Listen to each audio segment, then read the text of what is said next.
Thank you, Yasmin. Good afternoon, everybody. Okay, I need more energy before we begin, otherwise it's going to be a very dull session. Okay, good afternoon, everybody. That sounds a lot better, okay? Because we're going to have an exciting time together because of the panelists that we have. So we're going to have an engaging session, right? So I noticed just now only 1 or 2 persons feel sleepy after lunch. Yeah, so if possible, you could just open your eyes a bit wider, that helps. And if that's it, because I do a lot of training, yeah, I tell people it's okay if you close your eyes once in a while, as long as you do not snore. Okay? But I'm sure none of you are going to do that, because hearing from this panelist will be some very interesting topic related to HR. And I love this title. It goes something like this: build, buy, or borrow. And because I come from Masing, this is a nice topic: build, buy, or borrow. And the second part of it is perfect recipe for future-ready talent. I like the word recipe as well, because to me, these 3 panelists here are the master chefs, yeah, of their HR function, and I believe they have a lot of insight and knowledge to pass on to all of us. Okay, so let me set the context of today's session. Yeah, so when I was junior HR person, there was only 2 terms to me: build and buy. Yeah, build to me means it's developing people. Buy is actually hiring people. But now we have a new term as well called borrow. Borrow, interesting, in a lot of HR context, it can be borrow in terms of the gig economy. On a very advanced stage, borrow could actually mean you actually lend your staff to another company for a period of time and then bring that person back. So with the collective wisdom of the panelists, we hope to deep dive into these topics a bit more. Yeah? So let me just pose to them the first question for the day. And now that you understand, in a sense, this buy and build, how about today's people strategies? Does it still apply? Does it still make sense in today's times? What do you all think? Okay, maybe let Grace take the interesting topic first. Okay, I thought the gentleman would go first, since we had 3 gentlemen here. All right, buy, build, or borrow. To me, it's not a very difficult question, actually, because it will depend on your current talent pipeline situations.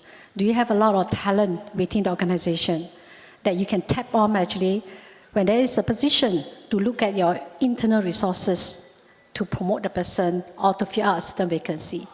Now, if you don't have a pool of talent that you already developed, then you have to buy. That means you need to recruit from outside. So I'm from UCSI Group. Our talent is normally we buy from outside, especially I'm talking in the context of UCSI universities. We need a lot of lecturers for our program, and all of them are coming from different, education background. Academic, they are all academicians, and they come with different talent or their majors. So our recruitment strategy is to recruit only the PhD, the doctor and the professor, because we need to meet the QS ranking. One of the requirements is to have as many as a PhD holder in the organization. So we bought quite a lot of talent from outside, not only within Malaysia, but also we import talent from outside. Yeah. Okay, great, thanks, Grace. How about UOA then? Team UOA. Well, and I think to answer this question is that it depends by level and positions. In UOA, for example, we are a legacy business. We've been in the business for over 40 years. So we have average length of service of people, 15 to 16 years in service. So it goes by level. If we talk about the junior levels, then it's more on buying them. Turnover is very high as we speak today, right? Especially in one of our core business in hospitality and also in hospital. So we have high turnover for lower rank, so that we always have to buy. But to sustain for future, I think this is very critical. You need to have a proper development programs, right? In order for you, because if you always buying talent from outside, your existing staff who probably loyal to you for a longer run, they feel stunted because they don't see career growth. They don't see how they grow in the companies, right? So when you want to buy people, currently you must make sure you have a very strong career path, career progressions for the existing team members.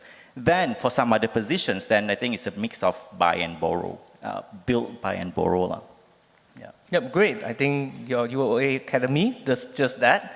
I think that's a great building part for all of you. We're talking about that later. Yes, great. How about you, Kenneth? What do you think about this topic? Yes, we are quite a peculiar company. So we are a new company. It's called Rainforest. We're an e-commerce aggregator. Basically, we buy brands on Amazon. Brands that are already selling on Amazon, we buy it, then we try to build it up. Now, in our line of business, again, it depends on what you're looking at. Over here, we don't have Amazon. The only people with skills and experience of dealing with Amazon are people, most likely in the US. So for those guys, we will have to buy, talent that are already in existence and can already hit the ground running. But then, again, as you start thinking a little bit longer term, how do you get the more value out of everything? In the long run, especially as a startup, you will need to start building your own talent simply because resources are finite. You can only afford to spend a certain amount on skill sets that you really need, and then everything else you try to build from within. Okay, great. So I think I hear a diverse thought that sometimes we need to buy people of a very high professional level, specialized at the PhD level. On the other hand, we can also buy at a very low level, right, and develop them as we go on.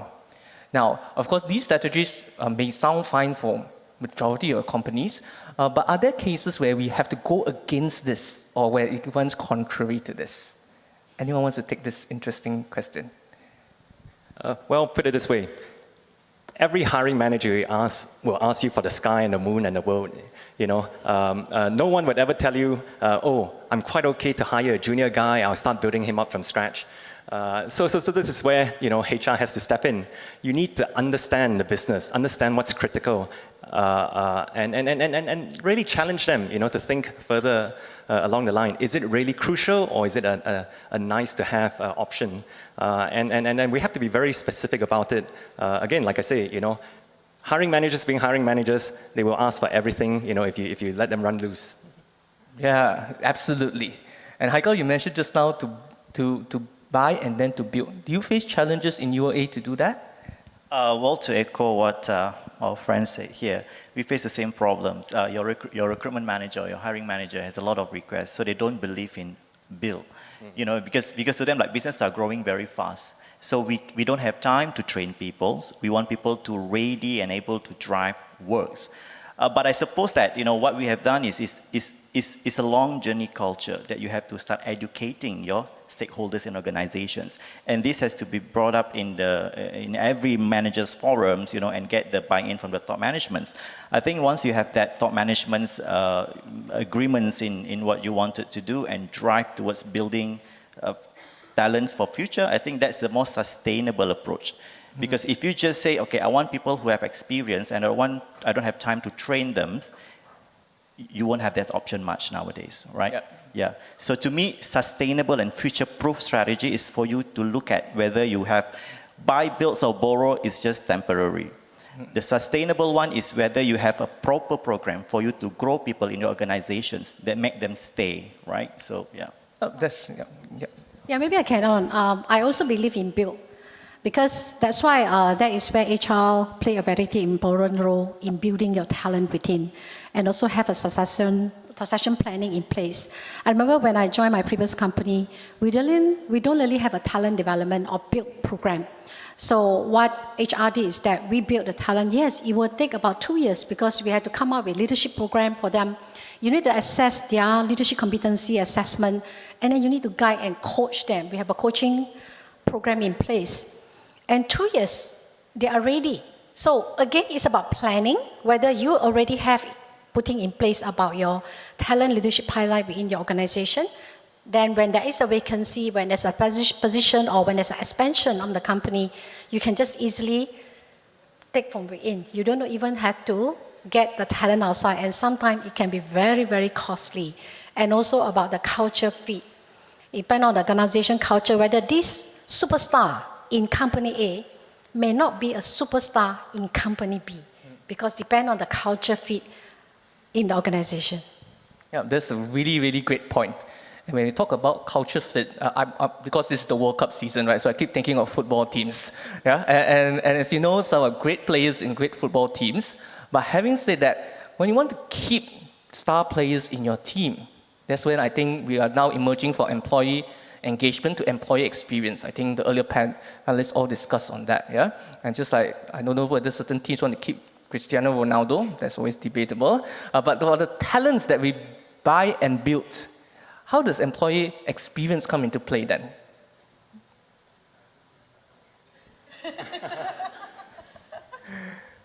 You know, we are very free flow. We don't even prepare because we know each other so well. It's just about sharing our experiences, you know, talking about talent development and also building and also borrow. To me, it depends on HR and also, you know, the culture of the organizations in terms of coming out, what is the best strategy? You know, you want to build, you want to buy, or you want to borrow.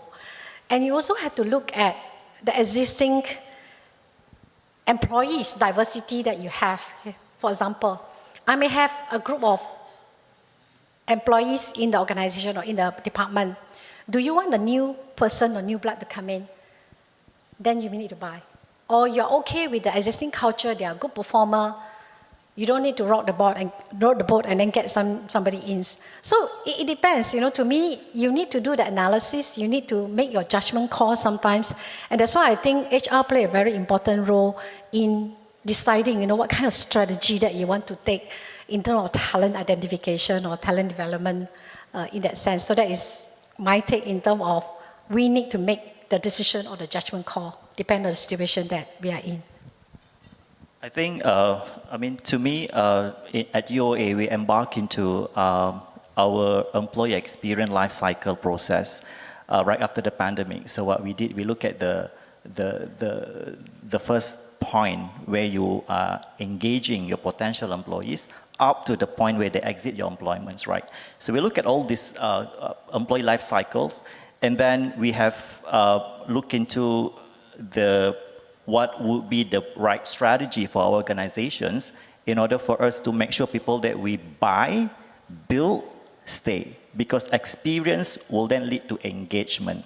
Now, engagement is where you have that ownerships, right? A lot of HR today, what they did, you know, when you talk about creating engagement or experience, you know, oh, we have birthday, we have gatherings, you know, we give this, we give that.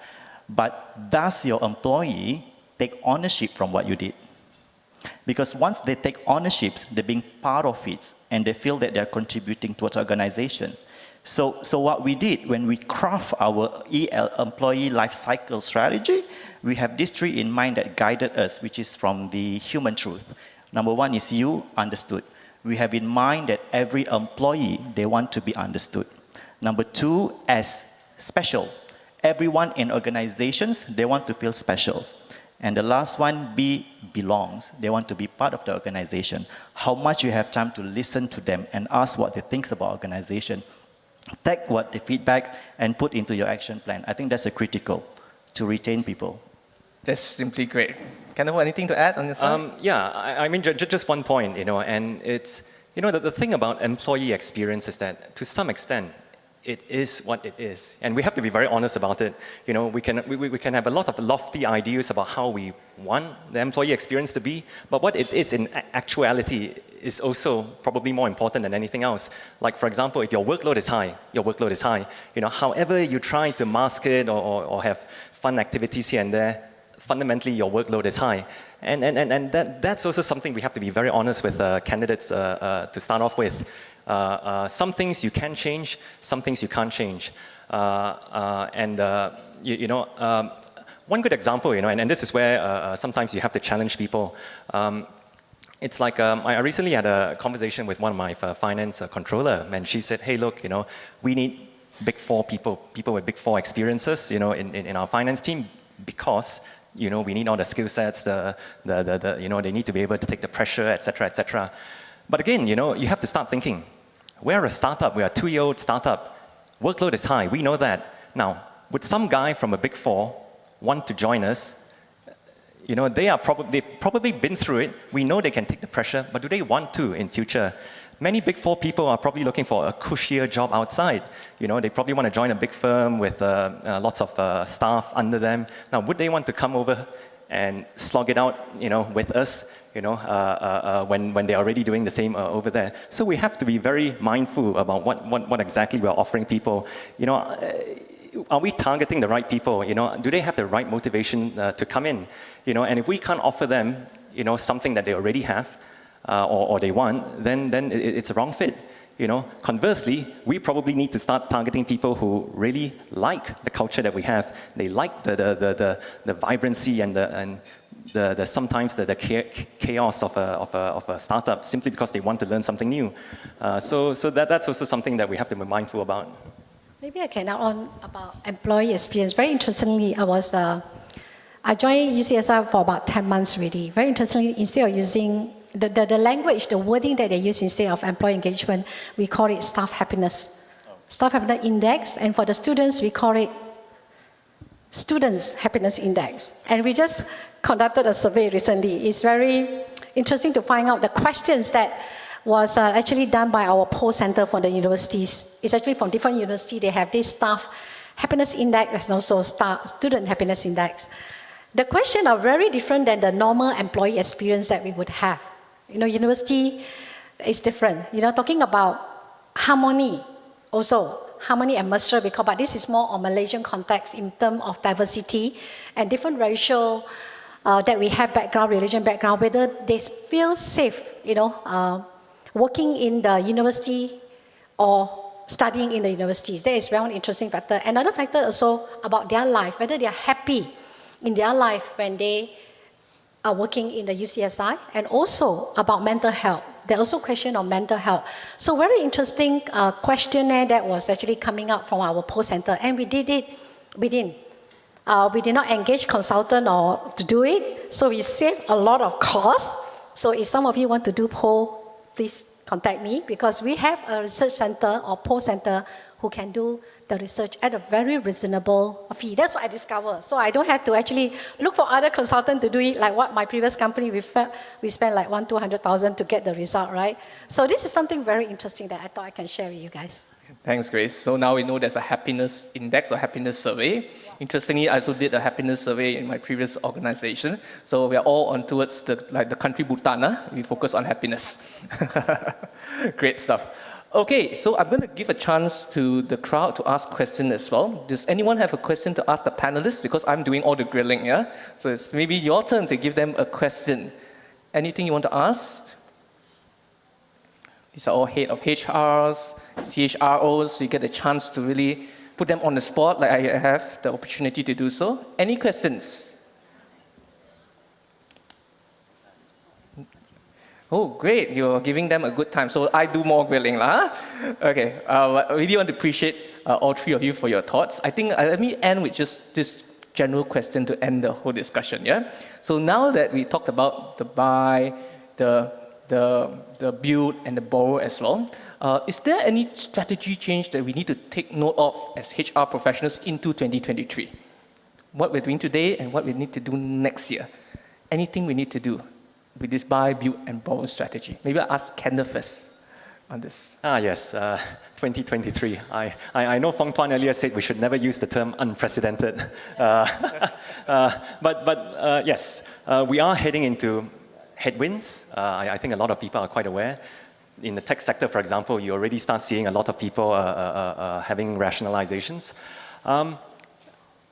Again, I don't want to use another term like agile, etc. But the truth of the matter is, we need to be much more holistic in our approach, shall we say?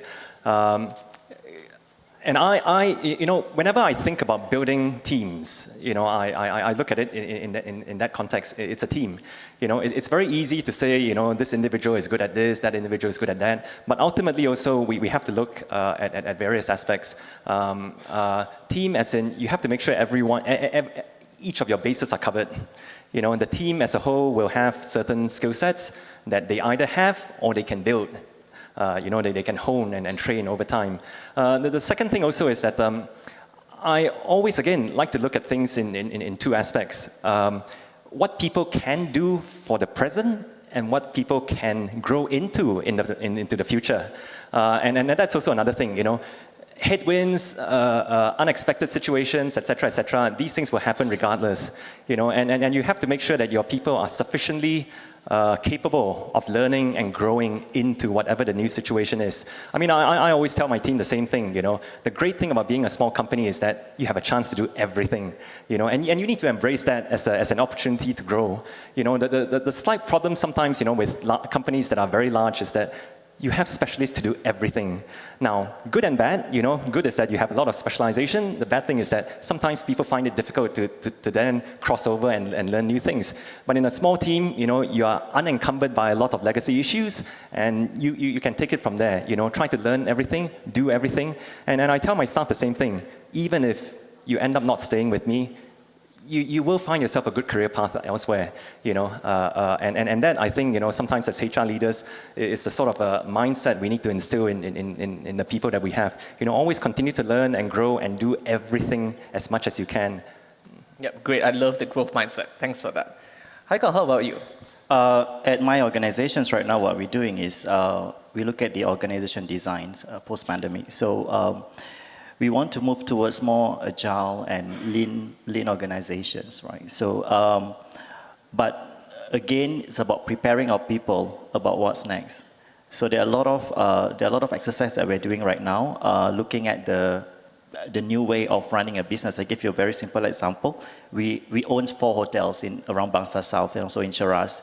So the traditional way of running hotel is that you have every HOD for different divisions or departments. One have in engineering, one in front office, one in anyway. One hotel you can have up to 13, 14 HODs, right? So what we're looking at is something a bit different for future. Why don't we just have one HOD for front of the house and one HOD for back of the house?